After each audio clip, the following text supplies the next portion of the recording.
ও hello, আপনি মনোজ রায় না? হ্যাঁ, আমি মনোজ রায়। বলুন, কেন কিছু হয়েছে ম্যাডাম? টোটো চালাই যে মনোজ, আপনি সে তো? হ্যাঁ, আমি টোটো চালাই। বলুন। এই এরিয়া যিনি ডিএম ম্যাডাম আছেন, উনি আপনাদের দুজনকে কালকে ডেকেছেন। ডিএম ম্যাম আমাদেরকে ডেকেছেন, কিন্তু কেন ম্যাডাম? সেটা তো আমি বলতে পারবো না। উনি শুধু বলেছেন আপনাকে আর আপনার ওয়াইফকে কালকে 11টার মধ্যে ওনার সাথে দেখা করতে। ঠিক আছে ম্যাডাম, কিন্তু যদি বলতেন আমরা কি কোনো ভুল করেছি? আশ্চর্য! আমি যদি জানতাম সেটা তো আপনাকেই বলে দিতে পারতাম। নিশ্চয়ই আপনারা কিছু করেছেন, তাই জন্যই উনি ডেকেছেন। কাল দুজনেই কিন্তু চলে যাবেন টাইম মতো, ওকে? ঠিক আছে ম্যাডাম। কি গো, কি এমন হলো যে ডিএম ম্যাডাম আমাদের ডাকলেন? তুমি কি ওনাকে চেনো?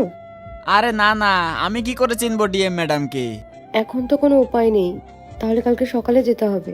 যেতে তো হবেই। দেখো না, অফিসটা কত বড় আর কত সুন্দরও, কিন্তু জানো তো আমার না খুব ভয় লাগছে।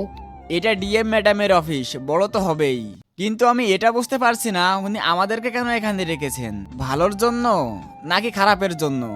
ঠিকই বলেছো, কিন্তু এত বড় অফিসে আসার কথা আমি তো স্বপ্নেও ভাবতে পারিনি।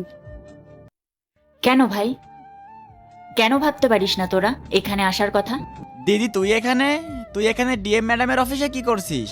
দিদি, তুমি এখানে কি করছো?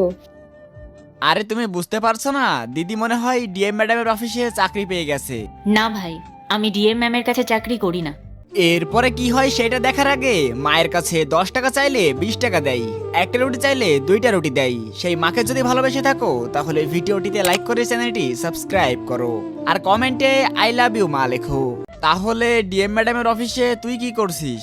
তুই কি চিনিস নাকি ওনাকে? চিনি ভাই, এমনকি তোমরা দুজনেও চেনো। আমরা আমরা কিভাবে চিনবো?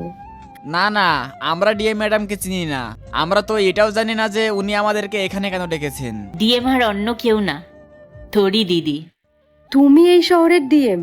দিদি, তুই আমার সাথে ইয়ার্কি করছিস না তো? আর এরপরে কি হয় পার্ট 2 দেখতে চাইলে কমেন্ট করো।